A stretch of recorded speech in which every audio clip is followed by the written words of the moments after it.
welcome to Turn the Page, the official podcast of the Syosset Public Library.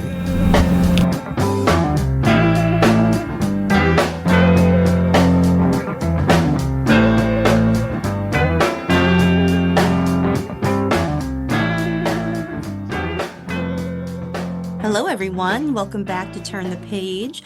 I'm your host today, Jen, and today I am joined by a prolific writer who is here to talk about their newest book, which is sort of dipping a toe in a new subgenre, and it's very, very exciting. Welcome to the show. Could I ask you to introduce yourself and your book, please? Yeah, of course. Hi, I'm Kate Golden, and I'm here to talk about my book, If Not For My Baby. It's so delightful. It's really delicious. Um, I'd love if you could talk about your journey as a writer a little bit, perhaps your other works. I know you sort of worked in different areas of romance before, and I'm curious what made you want to, try out contemporary romance too. Yeah, totally. So my journey as a writer is relatively new. I started writing in the middle of 2022, so not too long ago. I think half of, at least most of the people I know, discovered Book Talk and fell down an incredible rabbit hole of fantasy romance. I had always been a romance reader and I had always been a fantasy reader, but somehow I had been living for like 28 years without the combo, without the fantasy romance combination. Um, and I enjoyed it so much. I think I found that genre around 2020, like a lot of people, because of Book Talk. And then by 2022, I think I had read every fantasy romance that existed, and then there were none left. I was like reading faster than they were being published, and just had the idea for one that I sort of wished was out there, but it wasn't, or it was like an amalgam of 100 fantasy romance books I had read, all the things that I liked, things that hadn't been in them that I wished had. And ended up writing my own original fantasy romance book called A Dawn of Onyx, and I ended up publishing that book. So that was the first book that I ever wrote, and it became a trilogy, which I published initially indie published, and then it was picked up by a traditional publisher. And so that was my first, writing experience was writing and publishing that trilogy.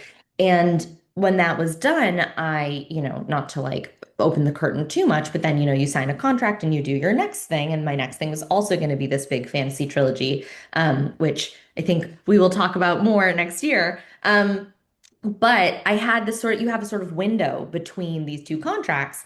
And I had so caught the writing bug and loved it so much. And I didn't have something I was actively working on. And this idea was kind of born, I don't want to say by accident, but I had always said I would never write contemporary. I didn't think I would be very good at it. I wasn't sure that I had the chops to write something that was going to be as compelling and dramatic as without life or death stakes. Sort of like what makes the, book page turnery, if that's a word, is, the dragons and the goblins and the magic and the fact that everyone could die at any point in time.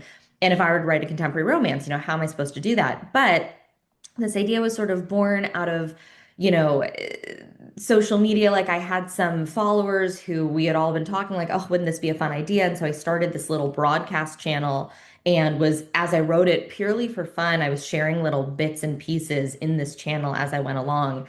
And when the book was done, my agents actually said, we've seen that you're posting this on Instagram. Is this something you want to actually publish? By that point, obviously, I had like fallen very in love with the story. And I was like, I mean, if you think Berkeley wants to do contemporary romance with me, great.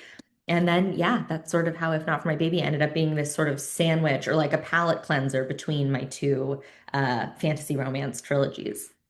Oh, that's so interesting. I'm really curious about sharing a book with an audience as it's writing, like while it's still a work in process.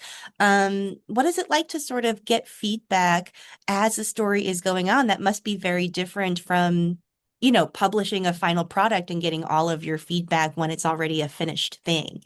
Totally. Yeah, it was a completely unique process. And I don't know if I'll ever, not like I'll never do it again. It was terrible. It's just I don't know if the situation will ever sort of happen again because usually, when you are contracted with a publisher, like that's really frowned upon. You should not be sharing your book on social media for people to read before your publisher publishes it. But because this wasn't the case, it was sort of this organic, unique thing. I mean, I think I would say there was sort of like a bunch of wonderful pros and a few cons. It's obviously incredibly encouraging every time you write something that you're excited about to share it with a group of, I think it was like 2,000 people were in the group and have them all saying, I love this more, or like, this is great. It's like the boost that you have to be in your head the whole time you're writing something to have other people be able to sort of pick up some of that slack is such a privilege and was so fun.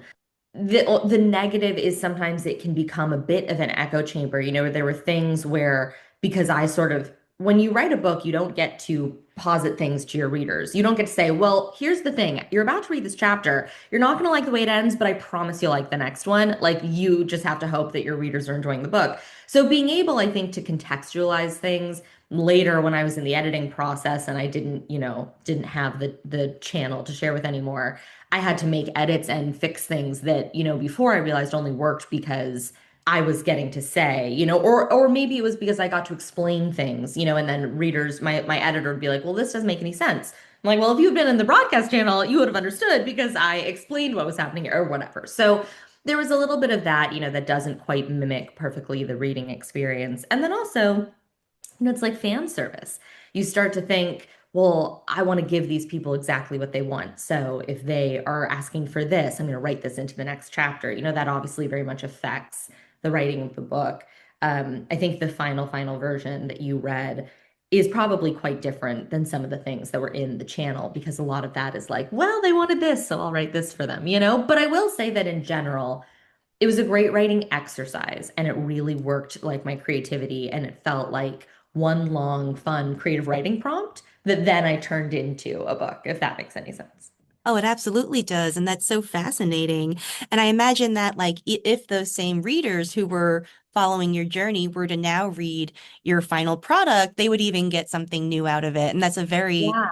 very interesting insight into the creative process for them and for us. So it's very cool. Yeah, totally. I actually ended up dedicated. I mean, the book is dedicated to my husband, but it's also dedicated to all the people that were in that channel because the book never would have happened if not for them. And it really is like, I hope that, those readers who then went on to read the actual book get to see bits and pieces of the thing that we sort of crafted together in the book, which is very special. And like I said, probably won't, I can't imagine will happen again. So let's talk a little bit about Clementine Clark, one of your protagonists. The book starts with a really bad date. And I love it because it's a really captivating scene and it tells you a lot about Clementine in a very short period of time. So I'd love if you could talk about crafting her character and perhaps as well as that scene, like what goes into crafting a hook where you not only want to get your reader's attention, but also want to deliver as much information about a character as you can without dumping exposition on them? Yeah, yes, totally. Well, I appreciate that because I think that is such an important part of all storytelling. I mean, I think that when I start a new TV show or I watch a movie or, I put anything on, and I think it's really hard to do that well. So I really appreciate you saying that.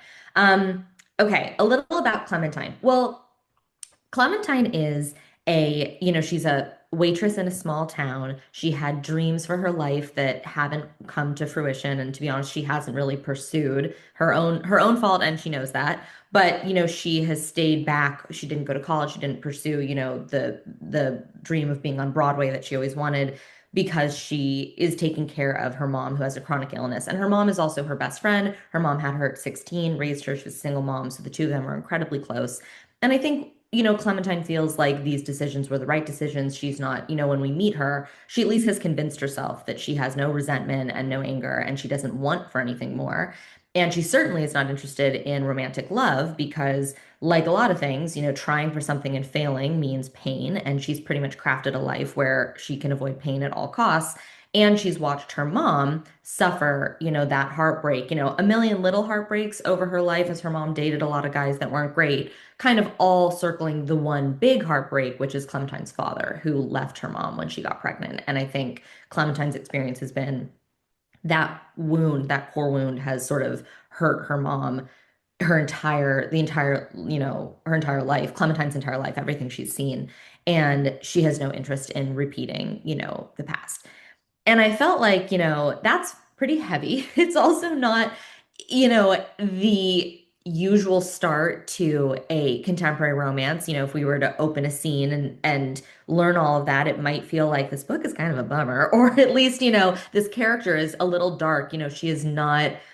I actually do think she's warm, but I wouldn't say she's fuzzy. She's like incredibly rational. She really identifies with characters, whether it's on her favorite show, X-Files, or in her favorite mystery books, who are by the book, by the rules, don't have time for risks, don't have time for like whimsy and playfulness.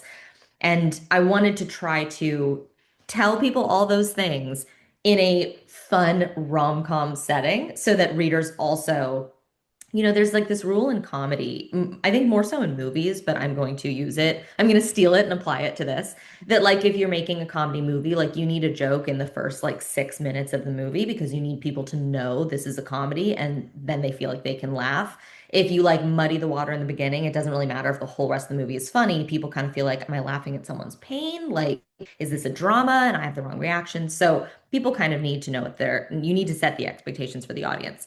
So I'm like, well, this is a rom-com. This is a fun, lighthearted contemporary romance. How can I show that and show people the character? And The Bad Date is sort of like the quintessential, rom-com opener. So that was kind of the idea there. I was like, how can I put her on a date with somebody and make, it's like she's taking this date, she's on this date in the break in her shift, like during her lunch hour in her shift at the restaurant she works at. Like when he pays for the dinner, she like puts it in the tip jar. Like she's not, like there's kids running around with like rice in their hair from a birthday party. Like there's a comedic lightheartedness to that scene, but you are also learning kind of first and foremost that she is incredibly rational. She's not super romantic. And the last person she should end up with is a hopeless romantic, which sort of sets us up well for the eventual opposites attract romance that is to come. Yeah, it is. It's such a great scene, and it makes her really relatable despite her rough edges, if you want to call them. She is warm, you're right, but she's very guarded. And both her and her mother made me think a lot about, well, her and her mother and like 10 years of therapy made me think about Yeah. like what it means to live your life trying to avoid something as opposed to trying to reach for something, if that makes Mm, sense. yeah, so well said. Yeah, absolutely. I mean, you and me both. I think that, it's funny because people in my immediate life who know me well, my original series, A Dawn of Onyx, that main character, Arwen, there's a lot, for better or for worse, and I think this happens with a lot of people's first books, there's a lot of me in her. She has panic attacks and I have panic attacks. She's the oldest, actually her brother's a little older, but she plays the role of the eldest daughter and is always taking on the burdens of other people, not to be TMI in this interview, but I do that as well, kind of like cliche type A, oldest daughter, whatever. So there was a lot of writing myself, for better or for worse, into that character. And so my friends, read this and they were like, you have nothing in common with this character. Like I'm very much a hopeless romantic and love and love whimsy. I mean, I write fantasy novels. I feel like that gives it away. But I was sort of like, I think the part of me that comes through in Clementine is I absolutely know what it feels like to keep your dreams at a distance because the thought of going after them and failing sounds a lot more painful and a lot more frightening than not and being able to say, well, I never really tried. And I think about that a lot with writing because for a long time I was writing, when I first wrote my first book, I wasn't going to publish it. Then I was like, okay, I'm going to indie publish it, but I'm not really going to try. I'm not going to put a lot of work behind this. Then it was like, fine, I'll do this publishing thing, but I'm not going to, show my face or use my name or quit my day job. Like this will be a hobby. And slowly the thing sort of it became very clear that whether or not I'm going to succeed at writing, it is the thing I love. So you can't really deny that. And I think that is very much comes out in Clementine. So that's a very long-winded, probably TMI way of saying that I hope that everybody can sort of see something of themselves in the way she's living her life, even if they are not maybe romance averse or afraid of their dreams or whatever. I think that there are a lot of people who feel like there's something in life that they want, but they'd rather not reach for it, like you're saying, because avoiding it feels safer. And like as humans, that's what we are programmed to do is avoid anything that could hurt us. It really takes some rewiring to say, I'm actually going to go after this thing. I'm going to move to this place, or I'm going to pursue this relationship, or I'm going to quit this job or try this thing or whatever. We're hardwired kind of to do the opposite. So let's talk a little bit about the other half of this equation, Halloran. I'd love if we could talk a little bit about his character, specifically about what goes into when you are crafting, I'm not sure if this is the right word, but a romantic foil or a romantic Yeah. counterpart. How is your shaping of the character influenced by like the romantic tension that you want Mhm. to create? Because Mhm. you have to sort of balance all those things that are pushing them together, but also kind of pulling them apart a little bit. So, Mhm. yeah, what kind of stuff all went into him? Yeah, great question. For better or for worse, that is exactly how I write. Usually I have a premise first, which I think actually is not common. I think most people who are probably far better writers than me start with a character and then they sort of build the world or build the story. I usually have like a hook or a premise or a log line. And then my protagonist, my POV character always comes to me first. And she, at least so far in my, maybe one day it will be he, they, whatever, but for now it has been she. So whether it was Arwen in my first series or Clementine in this one or Viv in the trilogy that's coming out next year, I have focused sort of solely on them in the beginning in the brainstorming stages. I figure out their story, their character, the arc I want to follow because you're in their head. All these books have been first person POV. And so that's the character you want to be hopefully as well formed and complex as possible. And then, like you said, you craft. And usually I have some archetype because I have the idea of the story, but then you have to craft the romantic, opposite. Um, and so much of that is predicated on what is the tension of the story, maybe the most ever in this book, because, as we sort of mentioned before, you don't have dragons and pirates and swords and other stakes to sort of keep people flipping the page. And what was also difficult is I really set out a big part of the inspiration of writing this story was I did not want to write the playboy alcoholic rock star with the drug problem who like has a different groupie in his room every night. I love those books. I've read every rock star romance that exists. This is not yucking anyone's yum. It's my yum as well. But I was very excited by the idea of writing like the anti-rock star, like the nerdy, sweet. So many of my favorite musicians are these kind of like folksy indie, rock stars that are hardly rock stars with their like acoustic guitar and their sneakers and they like the wives that they love so much and bring to every concert. And so I feel like that is that made it extra hard because you couldn't have, the obvious push and pull of like, she's a good girl and he's a bad boy. And so I had to sort of do something different.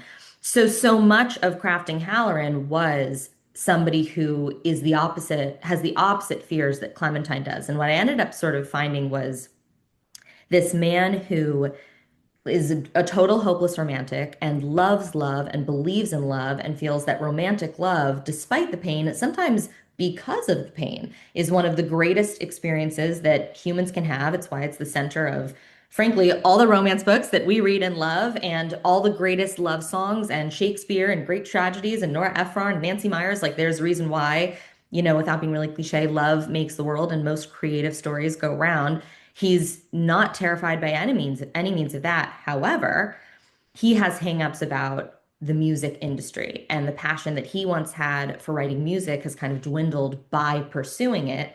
And he doesn't love it the way he used to. Meanwhile, that's like the only thing that Clementine still allows herself to get caught up in. So even though she's not pursuing these big dreams, she'll go, once a month by cover of night to like the local playhouse and she'll sing her heart out. And it's like the one where she'll sing in the shower or in the car. Like she still gets caught up in the rapture of music.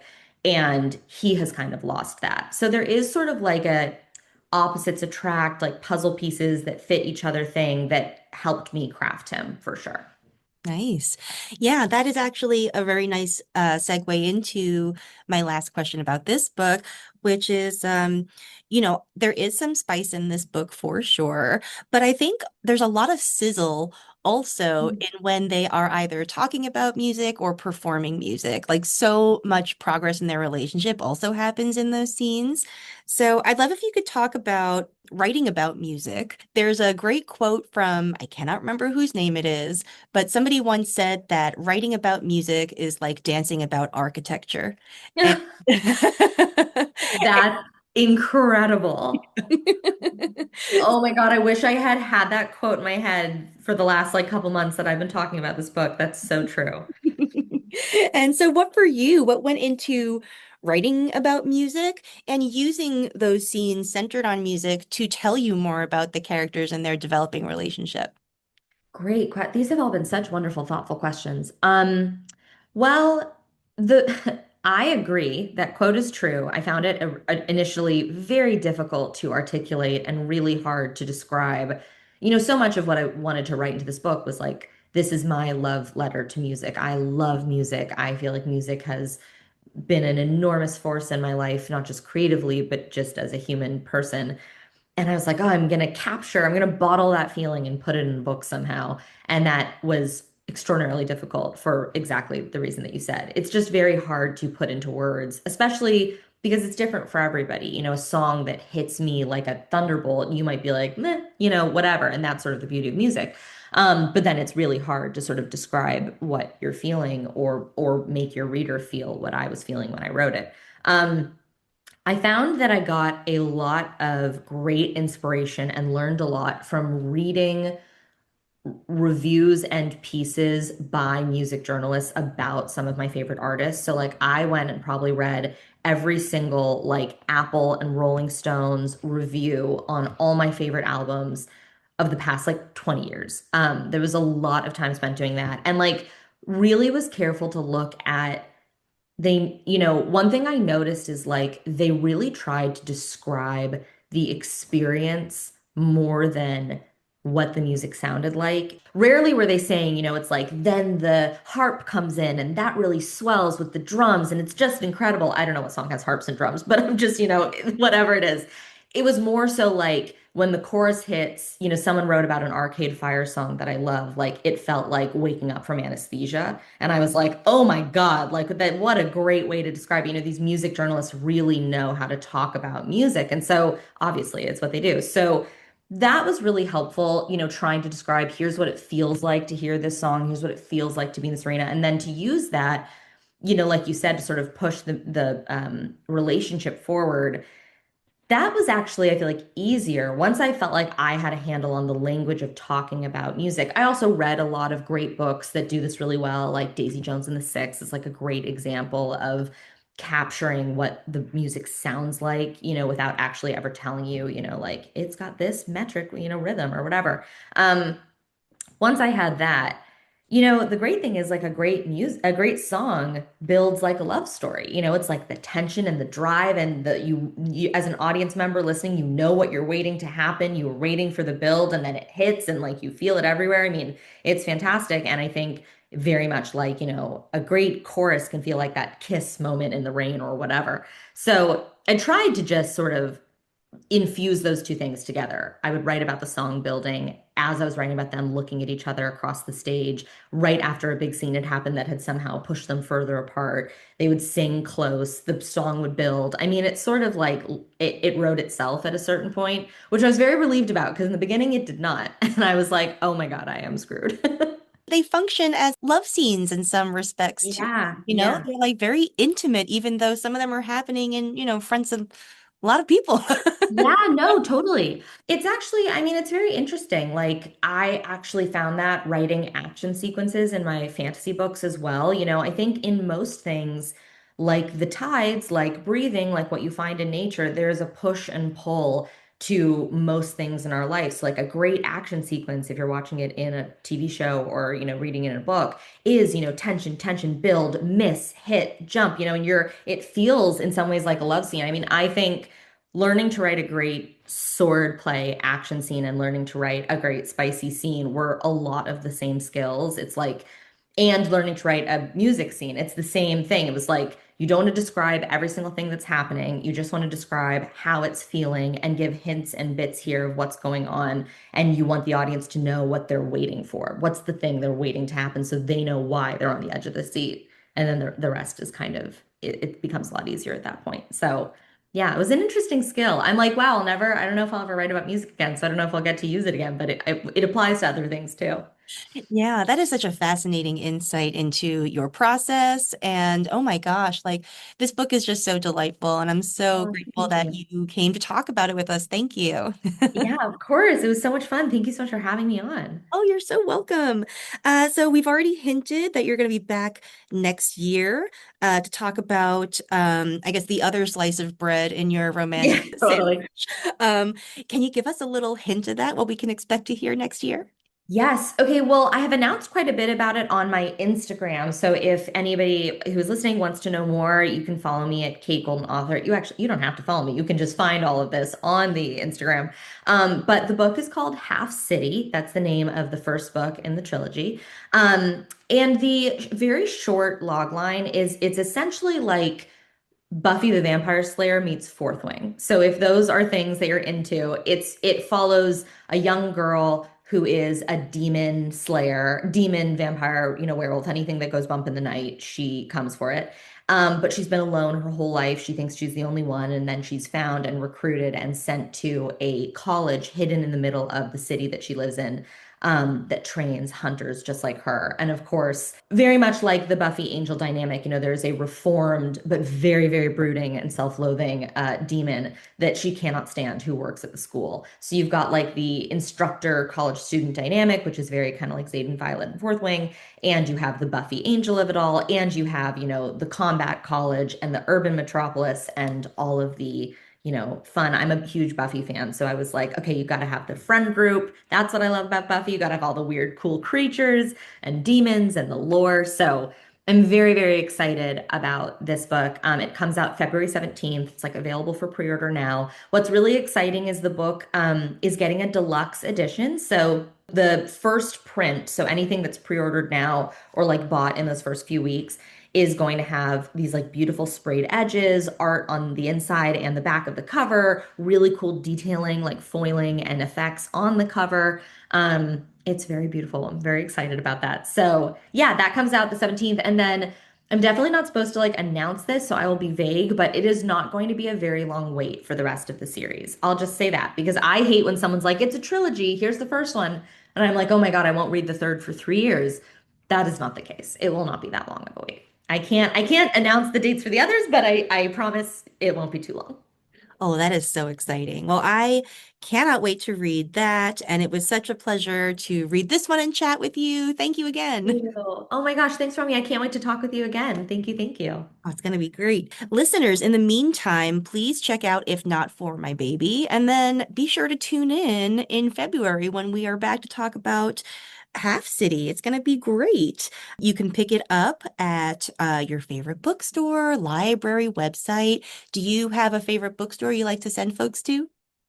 Well, my home bookstore is the Rip Bodice here in LA. I love that store. I love an indie bookstore, and I actually do all my pre-orders with them. So if you wanted to, in a few weeks, there should be something up.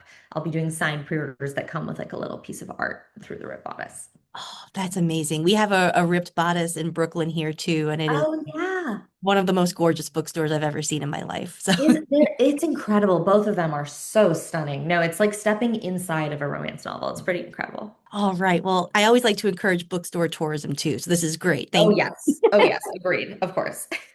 All right, listeners, thanks for joining us. It is now time to close this chapter. It's time to close this chapter of Turn the Page. Join us for the next episode.